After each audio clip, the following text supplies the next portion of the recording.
मृत्यु के बाद 13वीं क्यों की जाती है? क्या मृतक की आत्मा 13 दिनों तक घर में ही रहती है? मृत्यु के बाद क्या होता है और आत्मा 24 घंटे के बाद घर क्यों लौट आती है? जानने के लिए वीडियो को अंत तक जरूर देखें। नंबर 1, मृत्यु से कुछ घंटे पहले पृथ्वी से मनुष्य के सारे संपर्क टूटने लगते हैं और पैर ठंडे हो जाते हैं। नंबर 2, मृत्यु से पहले व्यक्ति को अपना जीवन जन्म से लेकर मृत्यु तक का पूरा फ्लैशबैक की तरह गति में दिखाई देने लगता है। विज्ञान के अनुसार यह सपना 7 मिनट तक चलता है।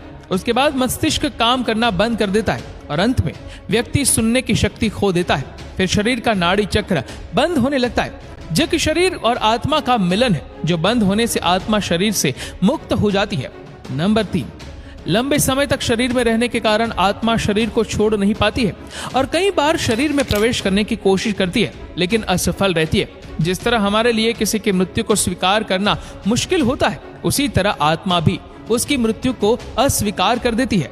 नंबर 4, शरीर छोड़ने के बाद आत्मा शरीर से 15 फीट ऊपर हवा में तैरती है। वह अपने रिश्तेदारों को रोते हुए देखती है। उसके बारे में कही गई बातें उसे दहाड़ की तरह सुनाई देती है। नंबर 5, हिंदू धर्म ग्रंथों के अनुसार रात के समय दाह संस्कार नहीं किया जाता है। दाह संस्कार सूर्योदय की पहली किरण के बाद ही किया जाता है। यदि किसी व्यक्ति का दाह संस्कार रात के समय किया जाता है तो उसकी आत्मा प्रेत योनि में प्रवेश कर जाती है। उसके बाद आत्मा हमेशा प्रेत योनि में ही भटकती रहती है। नंबर 6, मरने के बाद शव को एक पल के लिए भी अकेला नहीं छोड़ा जाता। अगर शव को रात भर घर में रखना पड़े तो सभी रिश्तेदार शव की निगरानी करते हैं। एक बार एक गांव में एक शव को अकेले छोड़ दिया गया था।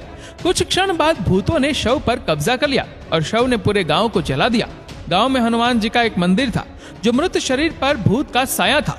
वह हनुमान जी के मंदिर के पास से गुजरा तो भूतों ने हनुमान जी की मूर्ति देखी और डर से शव छोड़ दिया।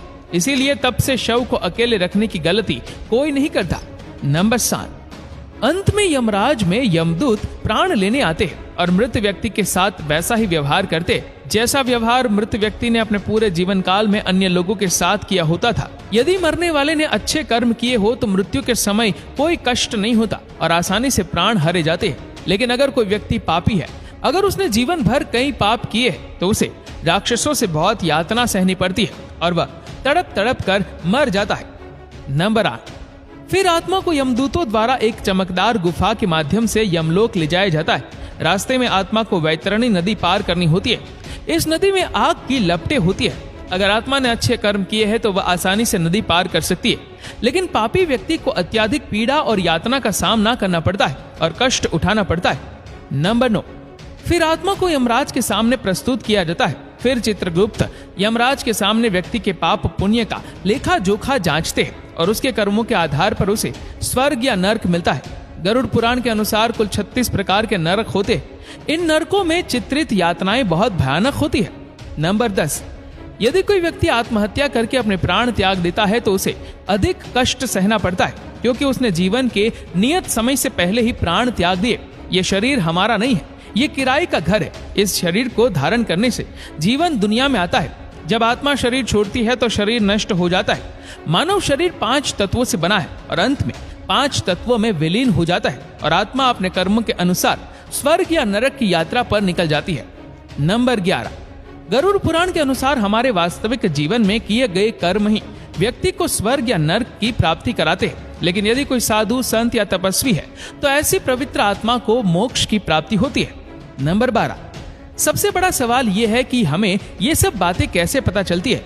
भगवान गरुड़, जिनकी शक्ति अविश्वसनीय है, जो 700 इंद्रों को हराने की शक्ति रखते, वह भगवान गरुड़ अमृत का कलश लेकर स्वर्ग से उड़े, लेकिन उन्होंने अमृत नहीं पिया।